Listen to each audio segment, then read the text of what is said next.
Listen to that introduction. So why is he here talking about curriculum design?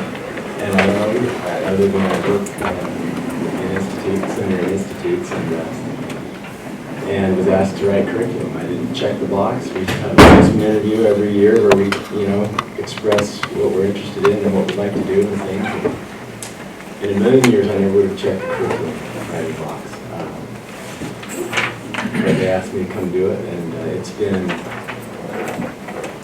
as much as I never would have checked the box to do it, it's been one of the most educational and informative and insightful things I've ever done. The past 3 years, I've learned stuff that I wouldn't trade at all.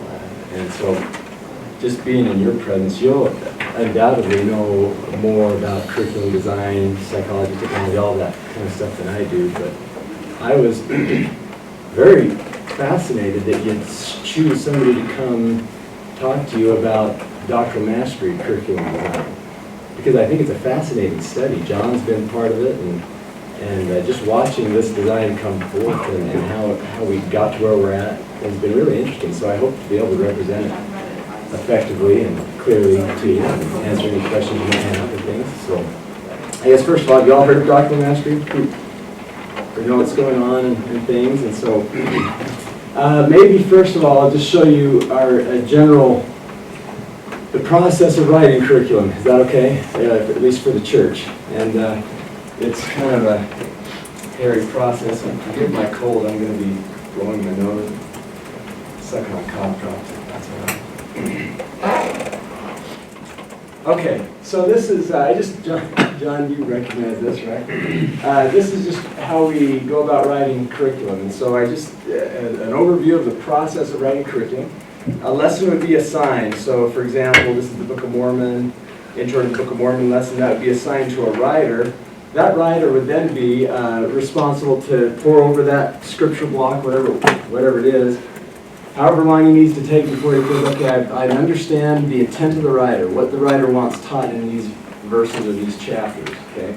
Mainly focusing on the doctrines and principles that are in that chapter. Once we feel comfortable with those, we identify those doctrines and principles and what we want to do with them, and then we sit down with the manager, Casey Olson, and that manager, he's done the same thing. He's gone over that same scripture block, he's gone over it and identified doctrines and principles, and then he goes through, we get together and sit with each other for about an hour and go through that scripture block and the doctrines and principles contained therein, the intent of the writer, and we come to kind of a unity of the faith, what ought to be taught in the limited amount of time we have, a 40-minute lesson, where we ought to focus on, what we ought to teach in that lesson.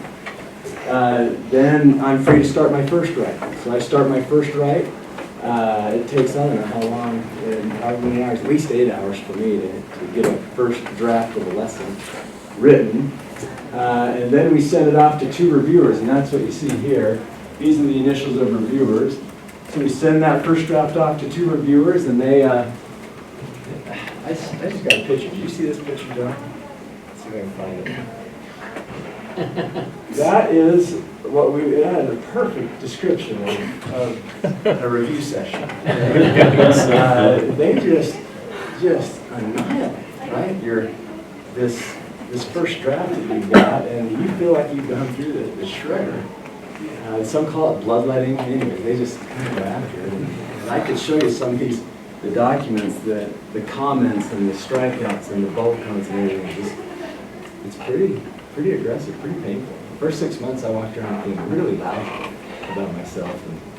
But then you sit down with those 2 reviewers and you have a first review date right here. You go over that, spend an hour or so going through those reviews and making sure you understand what the reviewers are saying. You don't have to accept all their comments and things like that, but they're usually pretty accurate, especially if 2 of them agree on something, then you almost always accept that. Then I write a second write, okay? And that usually goes a little quicker, but not sometimes it doesn't.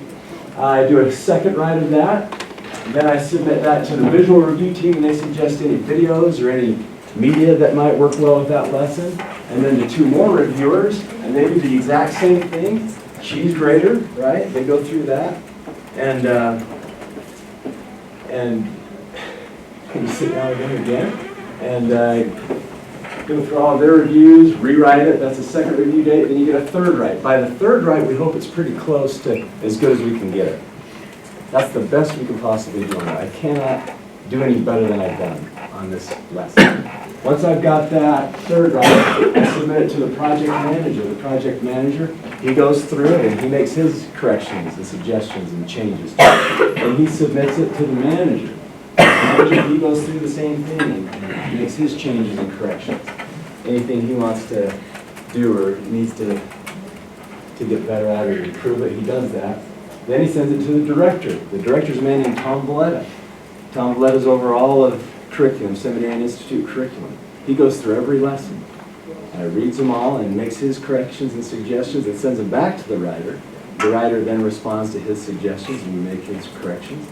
And then once the director's happy with it, we send it to PSD, the Publishing Services Division of the church, the editors, and they go through it with a fine-tooth comb and make sure that your English sounds right and that you sound like you know what you're talking about, and they make us sound a lot smarter than we really are, and they do a wonderful job at editing these lessons that we do. After the editing is done, then we send it off to correlation. Okay, the correlation department of the church. There are 3 men that kind of chair that committee. They have teams underneath them made up of BYU professors and other religion professors and other people that really know their doctrine, and they go through that lesson scrutinizing the doctrine that we're teaching in the lesson. And if we had time, or if you want to see some afterwards, maybe I can show you some of the correlation committee responses to our lessons. Fascinating to see the things. I mean, we've got people all through this. We've got PhDs all through this looking at it and understanding and trying to figure it out. And great doctoral minds. Tom Valletta alone. You know, just to go over these lessons and to make sure our doctrine's right. When we get it to the correlation committee, their team, they will find things that made it through how many sets of eyes? It's amazing.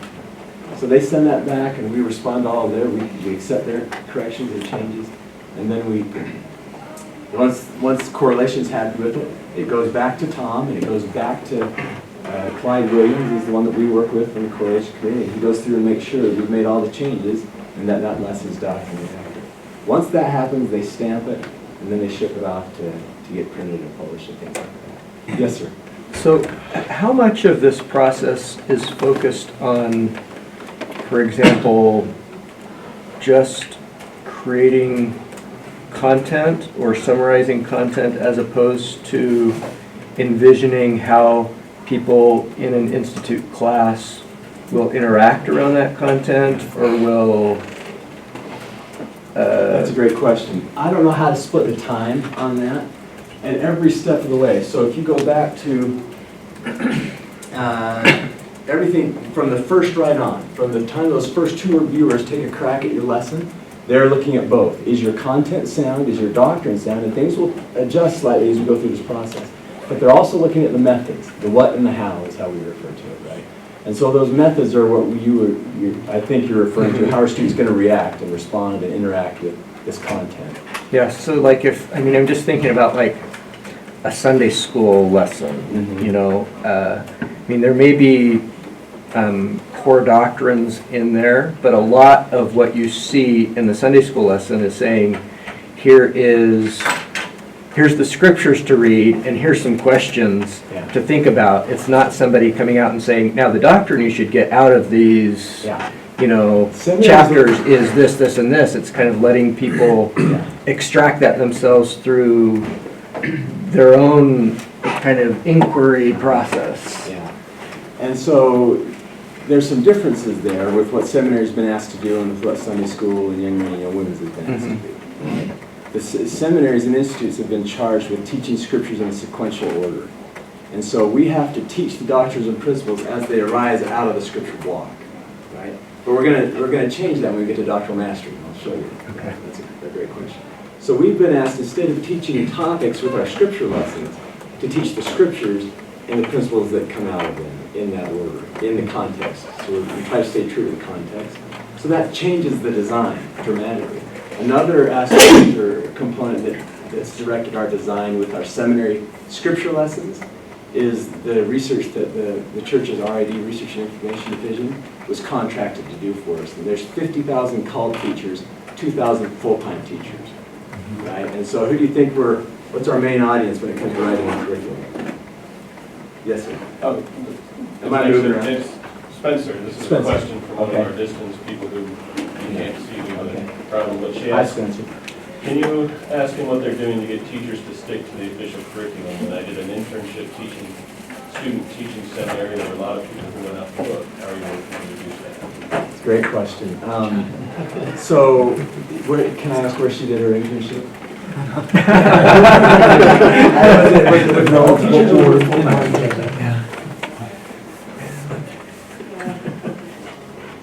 Because I just was. Rexburg full-time teachers. Rexburg full-time, okay. I spent last week in Kansas City, Arkansas, and St. Louis visiting some of these 50,000 called teachers, right? A lot of the teachers I saw there they had our manual and they were almost reading it verbatim. In fact, they read great chunks of it verbatim, which we wouldn't really recommend to do, but that's what they're doing. So some may have, John, I don't know, maybe I was totally after lunch here, but I would think that perhaps the group, if you go our full-time teachers versus our called teachers, the group that has the greater propensity to set the curriculum aside and do their own thing would be who? Full-time.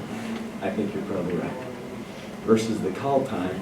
Every called teacher that I talked to, they were so grateful for the curriculum. One of the main things that the RID division found in their research, one of the main pleas that these 50,000 teachers had were, can you please save us time? One lady I talked to spent 3 hours a night preparing her lesson and then got up at 4:30 in the morning to go over it again so that she could be prepared to go to class at 6. And so our curriculum looks different than the Come Follow Me curriculum. Because these teachers are preparing a lesson every night. And they've got full-time jobs, full-time moms, and they need us to help, please save us some time and help us teach effectively and things like that. So that greatly affects how our curriculum looks and why it looks a little bit different. Those two things, we're teaching the scripture sequentially, and we're responding to the needs of 50,000 called teachers that are doing this 10, 11, 12 at night, 4:30. And that have been a member of the church for a year or less. Philippines, some of these countries, they've been baptized a year ago and all of a sudden they're 18, 19 years old, and they get a call to teach seminary. And they don't know the doctrine, they haven't been raised in the church like many of us have. And so we've got, that manual's got to be a training manual, it's got to be a content manual, it's got to be a method, and save them time, so they don't have to go to all these places to look up stuff to try to keep their kids awake at 30 to 16. That makes sense? Did we get? Yes, you got a follow-up question. Are they reworking seminary to be more in line with Come Follow Me? Or is it totally separate? Yeah. I don't know. I don't think they're reworking seminary curriculum, again, because of the difference in focus, right? Seminary has been charged with teaching scripture sequentially. And I don't know of anything on the horizon that says they're going to change seminary to go more topical, like we are in Come Follow Me, right?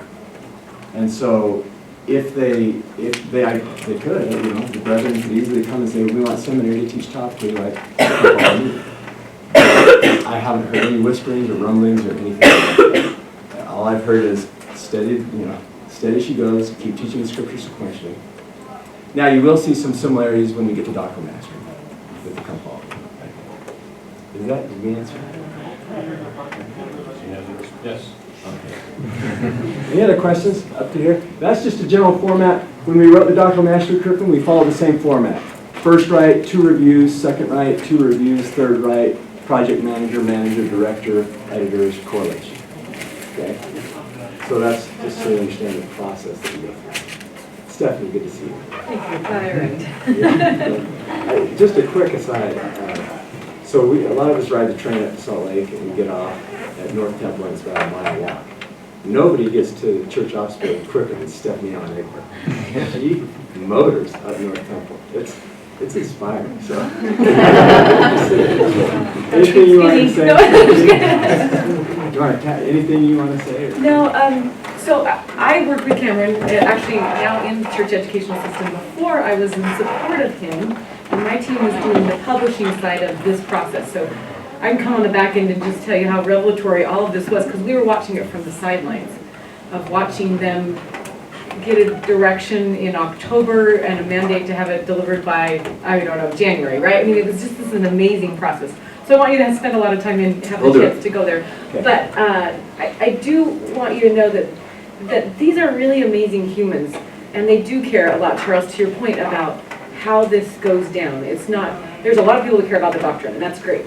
There are a lot of people, and I wasn't here for the first 10 minutes because the freeway was closed, but anyway, but these curriculum writers come from the classroom. They don't let anybody touch this unless they've had some significant time right in the front lines doing this kind of thing with kids. So they're in that mindset all the time. I think you're like looking at yourself, if I were teaching this, or if I were the 5 a.m. teacher teaching this, what would it be like? And that's one of the things I've always thought was really inspiring about the people that they choose to write the curriculum, that they don't just bring them, you know, out of doctrinal, you know, mecca, but they bring them right out of the classroom. So it's awesome. Thanks. Back to you. We try. I have on my monitor a little picture of an early morning classroom out of Louisiana, right? Just to try, as I'm writing these, you know, typing lessons, to look at them and try to keep, okay, that's who's going to be getting this. Is it? Are they going to care? Yeah. Sorry. Yeah. Another question from Matt. Okay. During the review process, is there any pilot testing or involvement of the end users as that happens? Yes. Well, so with doctoral mastery, this process takes 2 years for us to get a manual from start to finish. It's a 2-year process. The doctoral mastery took October to January. That's I've never seen anything either. That's why I was out, and we were given a mandate. This needs to be done by this time. And so we didn't have a lot of time to test it, but we still did. We got it into several classrooms. We wrote our lessons before they were even printed and published. We got them to teachers up in Davis County, Salt Lake County, and other places, and had them, you know, practice it and give us their feedback and things like that. The purpose of my trip last week was to go out and observe the teachers that have been doing it for a couple of weeks now. One thing I'm not sharing any secrets. I'll show you the design and how we got to the design where we're at, but I don't think any writers, any of the doctoral mastery curriculum writers, feel like we've arrived yet. I think you're going to see, that's why we're gathering feedback, right? How's it working, how's it not working, what needs to be tweaked, what needs to be adjusted, and things like that. So we're very much open and looking for how to improve upon what we've been doing. We feel we've got a good start here, and I'll show you how we got to that start, but we assume it's going to get better. We hope it's going to get better. So yes, some pilot studies were done, not as extensively. We've done surveys since then, and we're in that process right now of gathering that feedback because we're right in the middle of writing next year's doctoral mastery course. Does that answer it? I hope as good as I got. Yes, sir. Just a point of clarification, is New Testament the only one that's been written thus far? Correct. And that's already being taught in some places, Yes. and then you're working on It's being this taught all through Utah, Wasatch Front, all system-wide. system-wide? And it was started last October, published by April, online by April, May of this year. They wanted it done then so that the teachers could have a summer to try to wrap their brains around it and start teaching it this fall. And in the meantime, we've just, I just finished my second write of the Book of Mormon, next year's doctoral mastery lessons. We're right in the middle of trying to write those. Those are supposed to be done by November 7th. Soon. How many lessons will an individual write?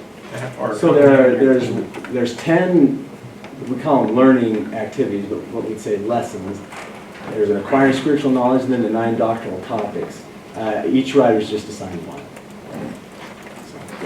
What's the rationale for keeping the doctrinal mastery separate from the traditional curriculum rather than incorporating it into it? That's a great question. That's one of the things we're surveying right now. And one of the things I asked these teachers that I was observing and things like that. Part of their simple rationale were the scripture curriculum is already published. So to go back and insert that in is a pretty huge cost as compared to just providing a pretty thin manual separately, right? But they are looking at integrating that into teacher manuals, the scripture lessons. There's challenges and concerns both ways, and one of them is they want it to be significant enough and important enough that it doesn't get lost in the regular flow of scripture lesson. But they also find that it's nice to be able to teach things in the regular flow of the scripture lessons and emphasize certain doctrines as they come up in Matthew 16, priesthood keys or things like that. So I don't know what that's one of these areas that may look a little bit different than it looks right now, depending on the feedback we get and the surveys and the research that we do. It's a great question. We're right in the middle of trying to figure that out. Okay. Design, yeah, all right. This question is from Zane. It says, heavy question. President Eyring just taught on Saturday that strengthening and preparing young men for the responsibilities of the Melchizedek priesthood will not take new activity programs, improved teaching materials, or better social media. That caught my attention since I rubbed shoulders with a lot of MTC curriculum developers. Mm-hmm. In your efforts to improve curriculum, how do you embrace evidence-based practices, evidence-based best practices, and the need for divine revelation? Yeah, that is a heavy question. And I'm planning on this one to answer that. Better to answer that question would be Chad Webb, our administrator, who, when he instituted this, well, I go to Elder Clark. You can get online and see Elder Clark's introduction of doctrine and mastery, where he shares his testimony of the divine origins of what we're talking about here, of doctrine and mastery. So I think from Elder Clark, Brother Webb, and on up, those who lead and direct seminaries and institutes feel very strongly that this is a divine direction, or it's an inspired direction. As far as being new, I'll show you some. It may not be as new as we think. Well, I don't know. But let's get into the design, and maybe not. All right. 2 stories to set up the situation here, to set up our design. First one is you have a seminary student, pick any seminary student. We've probably all got him in mind, but this student has, back in the scripture mastery days, memorized all 100 scripture masteries perfectly. And he could find them, he could chase them, he could outchase the teacher, right? Just brilliant scriptorian with scripture mastery, and yet proceeds to make personal decisions, poor personal decisions, that evidence his lack of conversion, right? So there's one situation. We all see that. What's going on there? Is there a gap in our curriculum? Next one, we had an administrator walk into an average random seminary class and say, how many of you are faced with questions or challenges, social, cultural, doctrinal, historical questions about the church that you don't know how to answer? Every hand in that classroom went up. The administrator then said, how many of you feel comfortable answering those questions? Every hand went down. Next question, third question, how many of you would appreciate if seminary could do something to help you be able to find those answers on your own and be able to explain those answers to other people? Every hand went up again. Okay. So with those 2 scenarios or stories, what do those 2 stories reveal? What gaps do they reveal or possibly reveal in our curriculum? Yep. It's maybe a discrepancy, well, especially with the first one, Okay. discrepancy between know and do. Like having a knowledge of something doesn't necessarily influence one to act on that knowledge. And so you've got to find whatever that missing connection is. Okay. President Hinckley referred to it often as the head-to-heart gap, right? Know things here and can answer all the test questions really well. When it comes to time of living and doing, there's a disconnect. Okay? Others? Other gaps in our curriculum that those 2 situations might reveal? Mm-hmm. So you said the ability to answer hard questions. That's a big one. The kids, even if they know the answer or they feel like they have an answer, they don't know how to explain it very well. They don't know how to explain or share or help other people understand why they believe what they believe. Here. Just kind of along that, where students, maybe they've been getting answers from their teachers rather than having to figure it out themselves. That's right. tossing fish instead of teaching how to fish. Yep, good. Well, I was just gonna say, maybe they've been kind of taking in the information, but never really get a chance to practice sharing the information. Very good. Good. Anything else on that? I think you've summarized it pretty well. Those are concerns that a lot of people have, including our administration. Okay? Students not having enough experience relating the doctrines of the gospel to their lives, and not enough experience or practice explaining and helping other people understand why they believe what they believe. Okay? And so that's, as I understand it, those thoughts and those issues, those concerns are what got our administration and people like Elder Clark, Kingy Clark, looking at our current curriculum and trying to figure out, is there a way we can help bridge that gap or fill that gap in our curriculum? And the result is what we're calling doctrinal mastery. And so, we already had some pieces in place previously. We had what was called scripture mastery, okay? Then we had the basic doctrines, and then we had what was called the Seek Truth Initiative. You all know scripture mastery? Have you heard of basic doctrine? These are the 9 basic doctrines, 9 of which are the Come Follow Me curriculum. Godhead, plan of salvation, restoration, prophecy, revelation, those things. The Sunday school, Come Follow Me, they added 3 more for the months of, so we have 12 months a year, right? But the seminary and institutes had 9 basic doctrines, okay? And then the Seek Truth Initiative was an initiative to help teachers, originally to help teachers help students find answers to their questions, okay? It was mostly a teacher-focused thing, right? And here's how you can help students find answers to their questions. And it was it's kind of a link on the website that teachers had access to, okay? So these were the original pieces that were they've been kind of cruising along, but that gap still existed, right? So what doctrinal mastery did was combine all 3 of these, okay? And we call it doctrinal mastery, but it improved on each one of those, okay? For example, we think it is. Scripture mastery, there are 100 scripture mastery passages. We now call them doctrinal mastery passages. And as I recall, there were 17 of those that changed. The basic doctrine document, we call it the core document now. Did any of you read that before class? Okay. That core document has the 9 basic doctrines in there. And these doctrinal mastery passages are used to support the statements of doctrine. We call them key statements of doctrine in here. Each doctrinal mastery passage, each of the 100, is only used in connection with one doctrinal statement. Okay? And so we don't repeat we can kind of look at that document and see that. And then the Seek Truth initiative, or that website, was clarified and improved upon, and this became the acquiring spiritual knowledge lesson in the curriculum that you saw. Does that sound familiar? Okay. So the doctrinal mastery that we have, the doctrinal mastery curriculum that we have, has 10 lessons. The first one is 2 big 40-minute lessons, and it goes over acquiring spiritual knowledge.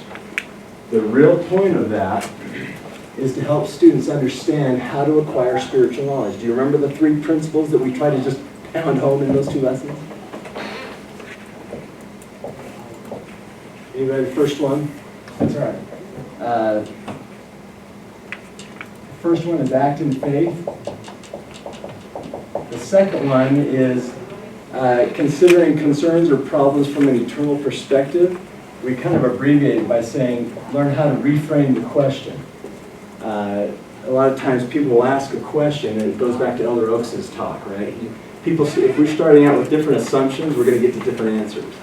And that doesn't mean we have to change each other's assumptions, but we just need to understand, here's why this person believes the way they believe, here's why I believe the way I believe, because we're starting with a different set of presuppositional assumptions going into the question. Right?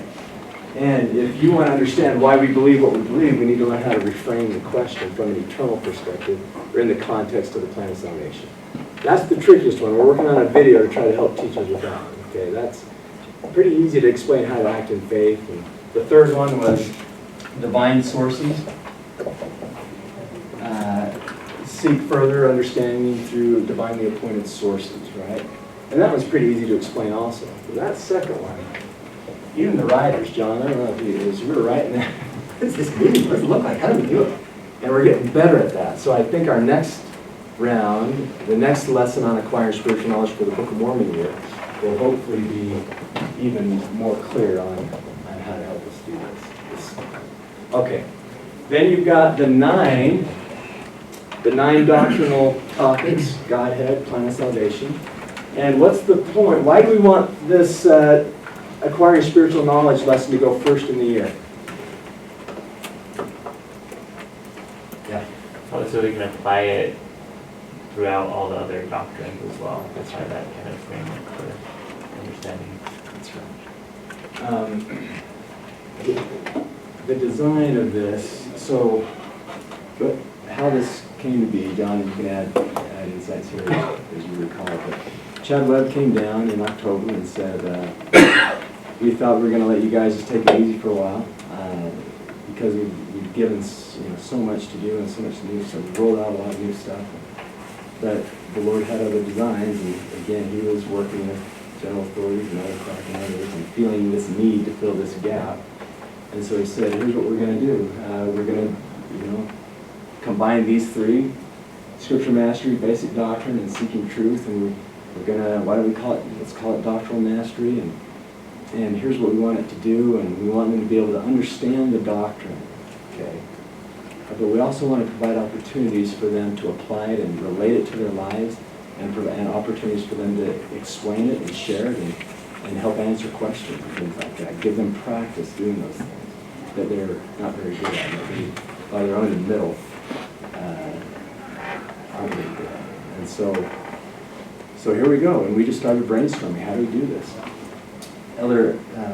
Brother Webb with Brother Webb and Elder Clark got together, and they invited Elder Clark to come down and talk with curriculum writers. Elder Clark, as you know, was at Harvard Business School, right, in BYU, Idaho, and he has,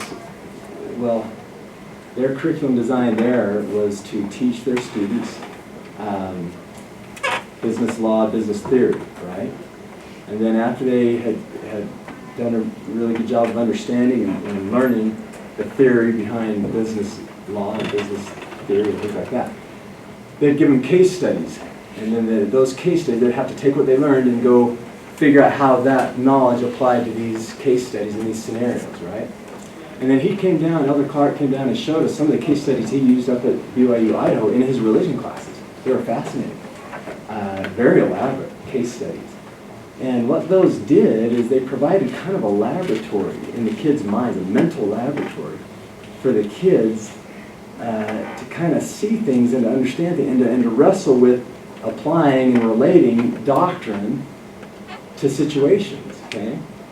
And then the hope is when they get out there and they have similar situations or situations exactly like that, they say, oh, I know how to do this. I can do this. I know. Because I've gone through it in my mind. I've had that exercise in my mind. I just got an email, did you see that? Got an email from somebody up in Washington, I believe, sharing an example of a student and her experiences with doctrine. Okay. Where are we at? Questions so far on our design? Anything from our online people? No. Okay. Stephanie. Ken, are you going to get into, and maybe this is a cue up for the next part, you're Please. going to get into the way that they can flexibly apply these lessons? That they're what? That they can flexibly use them like they Oh, can yeah. do? Okay, Okay. Let's do that, because that's a really cool thing about this curriculum, I think it's unique. So the challenges we got into as we started to write this is what does it look like? We knew we had two main chunks. We wanted them to understand the doctrine, and then we wanted them to be able to practice applying the doctrine, okay? Scripture mastery, how did your teachers do scripture mastery when you were, yeah? Yeah, can you summarize Stephanie's, what her question? Stephanie wants to make sure we hit, how did we come up with the design that we have, which allows for flexibility to do doctrinal mastery every day, or to wait and do it once a week in a big chunk, okay? And so, is that right? So scripture mastery, how do your teachers do scripture mastery when you're in the seminary? Yep. The more you memorize, the better your chances of winning a candy bar at the end of the week. Okay, very good. Right? And so how do they increase your chances of the odds of you memorizing things? Well, I don't know. Did they do it daily? Did they do it weekly? Oh, you could, yeah, so you got a few minutes, I think, at the beginning of class to memorize it, or just on sometimes, like, here's new scripture mastery, this is what we're focusing on here. Take 10 minutes, try and memorize it. You can memorize it, you can put your name into the box for the candy bar. Perfect. So, like, they would also use techniques where, like, maybe they would have it up on the board, but they'd erase, 10 of the words from it, so you'd have to remember that, or they'd give you flashcards. First to work on letters it. and all that. Yeah, I was going to say, to do the one where they give the first letter of each word, Yeah. so it was a lot of things like that. Okay. Anything else? I have one who used music. Oh, yeah. Yes. Okay. So, So with scripture mastery, it was really easy to segment it and do a little bit each day, right? Because we're just helping them understand the scripture, be able to find it, locate it, memorize it, and you can do 5 minutes every day on that, right? But again, that wasn't really helping kids. I think it's safe to say it wasn't helping kids fill that gap that you talked about. Like I said, we got a lot of kids that are memorizing scriptures, but the doctrine's not sinking into their hearts, right? They know the scriptures really well, but there's that head-to-heart gap. So now we're focusing on doctrine. President Packer said, true doctrine, what? Understood, changed attitude to behaviors. Well, that's the whole point. How do we help them understand this true doctrine? Well, how do you do that? Can you do that 5 minutes a day? Can you understand doctrine? Spending 5 minutes a day on that? We hope so, because that's how we wrote it. But that was our first challenge. We're thinking, wow, how do can you segment understanding doctrine? How's that gonna work? Usually they put first letters up on the board and erase words and things like that. Fine, it's okay, good, and then move on to your lesson. But getting into understanding doctrine so that it means something gets in your heart, a little bit trickier. So we started working on that, and what we decided, we'll write a big lesson and try to break it down into short segments. And we hope that we've written it. We're learning some things about this, but these segments really do. You can spend, if you choose to, or 5 to 10 minutes a day and learn some true doctrine in a way that it sticks in there a little bit better. And then the next day you come back to send 5, 10 more minutes and you build on that. Stick a little bit more doctrine in your heart. Come back the next day. Or, if you choose, you can say, I'm going to do no doctrinal mastery Monday, Tuesday, Wednesday, Thursday, but Friday I'm going to spend 50 minutes, 30 minutes, whatever it is, on doctrinal mastery. Okay? If that's your preference. They wanted to be careful. They were very nervous about us dictating it. And so they wanted the flexibility in this curriculum for teachers to be able to do a daily segmented approach or a once a week type of approach. Stephanie? Did we get there? What am I missing? Really? Okay. But then that raised another issue. When we get to there's 2 main chunks of this curriculum. Understanding the doctrine, which we felt, okay, we think we can segment that into 5, 10 minute chunks per day. But what about when you get to the application activities, which are, as we talked about, case study or scenario heavy? We've got a lot of scenarios in here. Can you segment the application activities? That was a philosophical question that we had. If you have a case study, for example, the case study realistically takes like 20 minutes. Can you stop the case study after 5 or 8, 10 minutes and say, okay, when you come back in 2 days on the AB schedule, we'll pick it up again? Is there anything that would be lost from this process of learning how to act in faith, how to reframe a question or a concern, and how to seek divinely appointed sources if we segment that up? So those are some of the philosophical questions. What do you think? Yes? No? Yeah? I mean, that's the way that real life works. I don't know how many problems I've had where I've been able to solve it in 20 minutes. Okay. So whenever I work on projects, it's usually a multiple day thing, so it would make sense that a gospel case study would work the same way. Okay. Interesting. Good. Other thoughts?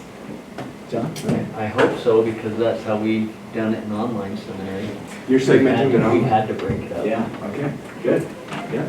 I would envision that it would be a major challenge for the teacher if they got students engaged in a case study or in a doctrinal discussion and then say, okay, time's up, let's go on to the lesson. Yeah. Sorry, I mean, No, I want to know how to apply this doctrine. Don't go on to anything else until I get my question answered. Yes.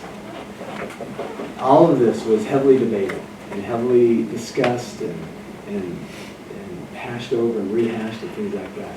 What was decided, at least for this year, and again, we're learning as we go and things like that, was that we would segment the understanding the doctrine parts, and I'll bring it up and we can look at it and so you can see it more clearly. We'd segment the understand the doctrine parts so that those could be taught daily, or a teacher could combine them all and put them on one day if they wanted. But when it came time for the practice exercises where we apply the doctrine and give those case studies and things like that, we'd give larger chunks of time, like 20 to 25 minutes for the students so they could hopefully have that type of an experience that you're talking about. Now, if a teacher wanted to segment it, like John's having to do an online curriculum, then how's that working for you? I don't know. You know more about that than I do. I don't know. Okay. You know, I mean, Studies need to be... I haven't gotten a lot of feedback yet. So, do you have an example, John, of one that you've segmented out of the curriculum? You want just what it looks like? Well, I'll bring up Because the often what we have to do is practice. remember the scenario from yesterday. You know, we've got to remind them about the scenario, and then, you know, let's consider how you can invite your friend to act in faith. You know, so we do the act in faith portion. And then the next day it's, let's try reframing their question, you know, from the perspective of the plan of salvation. You know, so it's like every day we're breaking up the acquiring spiritual knowledge section Okay. of the scenario into Okay. 3 parts. Yeah. So that would be how you... Here's what you have to do. 3 minutes. Sorry? 3 minutes. 3 minutes and we're done. Oh dear. Yeah, we won't do that. Yeah. Comment from Zane. Please. Says you might argue that fragmenting it actually helps transfer. Okay. Encouraging the whole. Yeah. So, exactly. So that's what we're, Zane, well said, that's what we're right in the middle of trying to understand and study out and do our research on. We were given such a rush to get this first year out. They wanted it in the seminaries this year. So we did our best on it, put it out, and now we're in the process of observing and assessing and feedbacking and researching and doing all the surveys and things like that to see how we can do this better. So that remains to be seen. One of the things that I learned on my trip back to the Midwest was the majority of teachers initially voted for, we do a segmented approach, we do a little bit every day, right? But then as the conversation, as these teachers, this group of teachers continued to go, some of them started to kind of open, well, maybe it would be better to do it all in one day. Then you could go deeper and spend more time on it and really sink your teeth into it that way. And so I think the question still remains. That's what we're really trying to figure out. The mandate we were given initially was write your curriculum so that it can be given, a little bit can be done each day, or a teacher can combine it once a week if they'd like. And so that's the format that it's in. But I'm really interested, we're very interested in seeing, after teachers have done this for a year, where do they land? And why are they landing there? Are they still going a daily segmented approach? Or are they kind of leaning towards saving up and doing it a longer amount of time on one day? Any thoughts from what your studies have done? Zane weighed in and said that an argument could be made for a segmented approach. Yeah. So there's a concept called anchored instruction that I think you're describing here, where you're anchoring the discussion about doctrines in these case studies, which I think is a powerful way to do it. It provides some continuity, even if you choose to do it all at once or over several days. I think the challenge comes in when a student in the seminary class can't connect really well to the case. So you're constantly faced with this challenge of coming up with relevant cases. Yes. And I know that there's a lot of common challenges throughout the world in the church that we face, but the local populations are going to be dealing with different things. And so I think what would be powerful, maybe a version 3.0, would be as teachers are teaching or preparing their lessons, that you teach the teachers how to adapt and create these cases, you give them some sort of formula to develop a locally relevant case. As I taught early morning seminary, that's what I would do very often, is find out what was going on in the lives of my students. And then we would constantly be talking about that. That's right. So, that's one of the things I asked these early morning teachers that were out there. They said, we love the case studies, but some we don't use. Right. And I said, great, that's what we want to know. And so I asked, which ones work? There's a pill-popping soccer player, one that we have. And that's what they said. The pill-popping soccer player worked really well. Like, okay, great. It was performance-enhancing drugs, right? Yeah. And then they mentioned, this one I didn't really work, I didn't really do, I changed it.